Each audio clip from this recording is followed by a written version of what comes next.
333.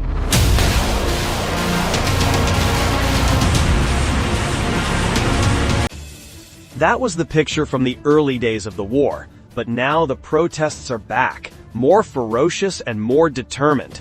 Putin wants to recreate the Soviet Union, but ironically, Russia today is sliding back to the chaos of 1991. Young Russians are taking to the streets, chanting anti-war slogans, demanding real change in government. In every city, empty grocery shelves are haunting reminders of the Soviet shortages. Even those who once strongly supported the war are starting to stand up, protesting Putin himself. And now the economic crisis has become his most dangerous enemy, one he can't bomb, can't silence, and can't escape. Putin is running out of time, and he is about to realize that his greatest enemy is not NATO, the United States, or Ukraine, but the Russian people themselves. You see, the greatest challenge to Putin's rule began yesterday, when young Russians began gathering in St. Petersburg to sing an anti-war song, a song that Putin himself has banned in Russia. Listen to this for yourself, and then we'll talk about why Putin is so scared.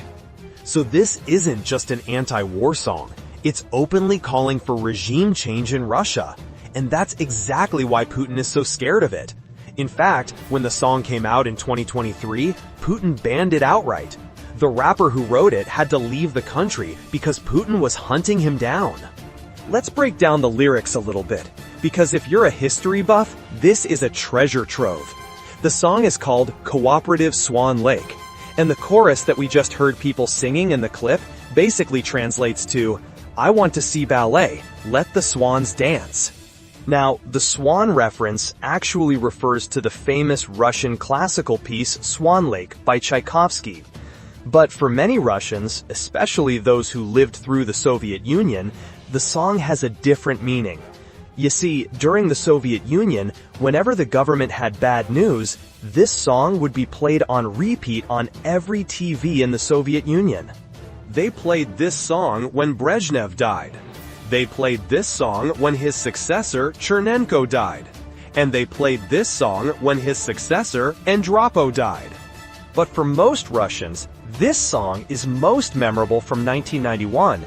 In August of that year, the song started playing over and over again for no apparent reason. Everyone knew this meant bad news, but most Russians thought that either Gorbachev was dead or someone important had died. But that's not what's happening. As the song plays over and over again, tanks are rolling through the streets of Moscow. A coup is underway. After knowing this history, listening to that song gives me chills. But you see, many people, including myself, misremembered the purpose of this coup. This coup was not about the collapse of the Soviet Union. Quite the opposite. The plotters actually wanted to overthrow the government to ensure the survival of the Soviet Union. But I believe that many of us still remember very clearly they failed miserably. The tanks that were sent to the Kremlin to overthrow Yeltsin became famous around the world because of this historic photo. Boris Yeltsin standing proudly on top of the tank, calling on the Russian people to rise up against the coup. And just 4 months later, the Soviet Union officially collapsed. The red flag of the Soviet Union was lowered, making way for the tricolor flag of Russia to be raised in the moment that closed the empire. Now, many Russians want that regime change all over again. That's exactly what this song is calling for. And that's exactly why Putin banned it. But now, young Russians are singing it in the middle of St. Petersburg. But as I'm sure you can imagine, there are many Russians, especially those who support Putin's war in Ukraine, who are not happy about what they're seeing in this clip. They sing and dance simply because they don't know how to use their heads. They don't understand what's happening at the border. They don't know the real situation at the front. They are so unfamiliar with thinking and comparing that they naively believe that if Putin wanted it, there wouldn't be any war. They dance just because they like the music, the catchy lyrics, that's all. And they think they're so cool that they dare to protest against the big guy in the center of St. Petersburg. Now, most of the message is like this. It's a long message, so I don't want to bore you with reading it all. I hope you can pause and read it all. But I want to point out the important parts, because this clip is going viral in Russia, and I don't know how viral it is, but people are seeing it in Russia, and the comments are not what Putin wants to see. So here's what this message says about those comments. Meanwhile, after the video was posted on our St. Petersburg channel, liberal hamsters, referring to opposition supporters, flooded the comments section and, with the help of Ukrainian bots, began actively calling for similar things in other cities. It's interesting because I think even pro-war people are realizing that there are a lot of people who don't support war, which is interesting, whereas other commentators are saying that young people don't know what they're asking for. And that's what I mean. When you fools see a ballet and a swan dance, aka regime change, you will be in trouble. Anyway, before you spout such nonsense, ask your elders who raised you what it feels like when swans dance, and tell them what you want, you fools. Now, this last comment actually brings me to an important point about Russia. You see, many people in Russia today actually see the collapse of the Soviet Union as a disgrace to the Russian people. They see it as something that should never have happened. That means it's not just Putin, who famously called the collapse of the Soviet Union one of the greatest geopolitical disasters of the 21st century. So it's not just Putin who hates the collapse of the Soviet Union and wants to rebuild it. Many Russians also long for those times. They see them as the good old days. And that's because, you see, real democracy didn't come to Russia even after the collapse of the Soviet Union. When Putin came to power, he changed the whole system to give himself absolute power. And then he basically brainwashed the population into believing that the Soviet Union was really the good old days. Many Russians think that Russia was the greatest power in the Soviet Union, and they want to return to those days, which partly confirms the famous saying about Russia, "In Russia, the future is certain. It is the past that keeps changing." Because Russians in Russia today don't know about empty shelves. They don't know about hunger. They don't know about the gulags. They don't know about the 10-year wait for a simple car. They don't know any of the bad things about the Soviet Union. And they think the Soviet Union collapsed because Gorbachev was a weak leader. They never really learned about the structural problems of the Soviet Union and the state-controlled economy. And that's exactly why they want to rebuild it. But you see, Putin is a student of history.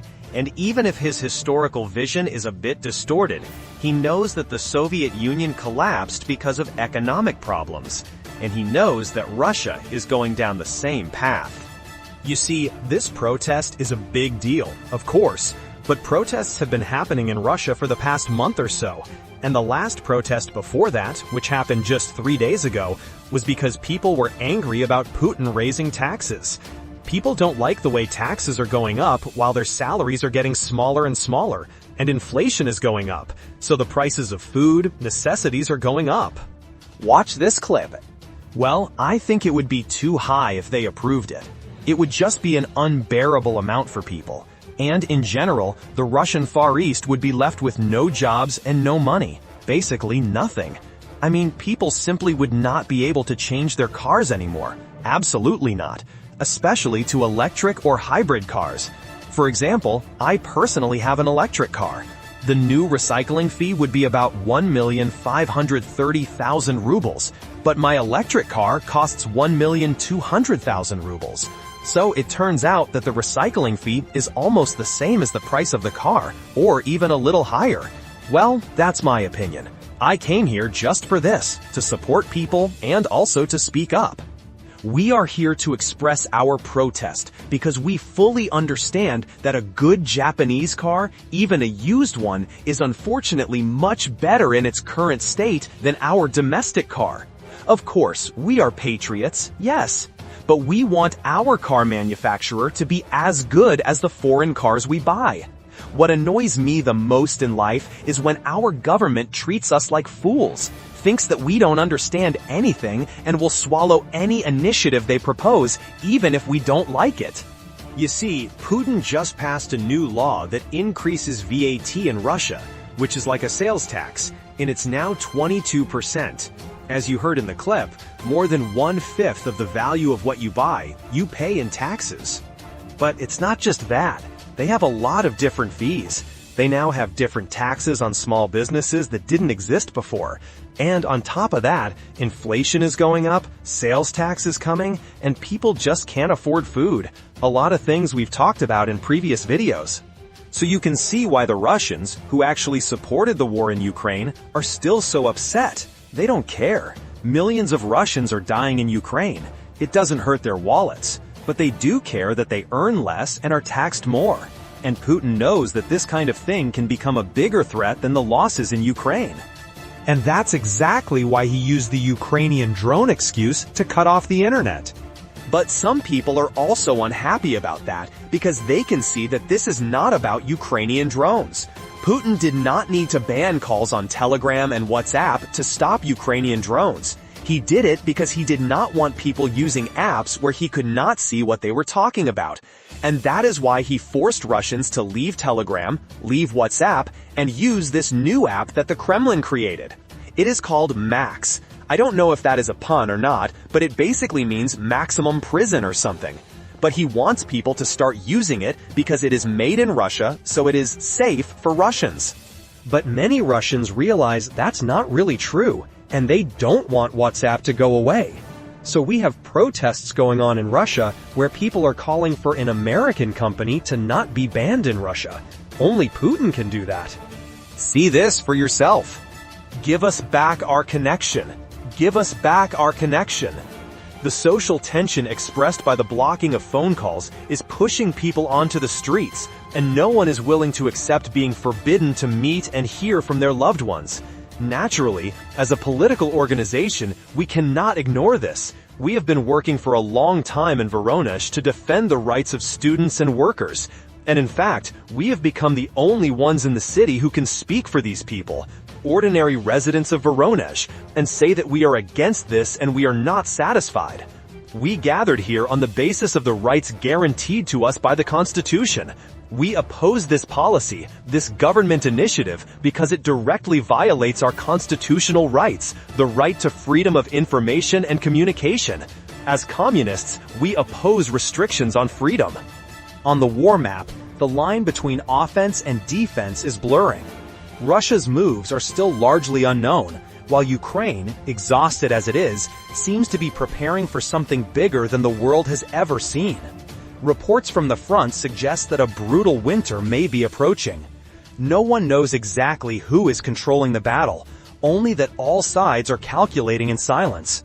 Behind the diplomatic statements are secret moves, plans never made public. And with each passing day, the world moves closer to a new dangerous threshold. Is this just the lull before the storm, or the beginning of an escalation not seen since World War II? The answer, perhaps, will soon be revealed. We will continue to monitor and update the latest developments. Don't forget to subscribe, because sometimes just one news you miss today can be the turning point of the whole war tomorrow.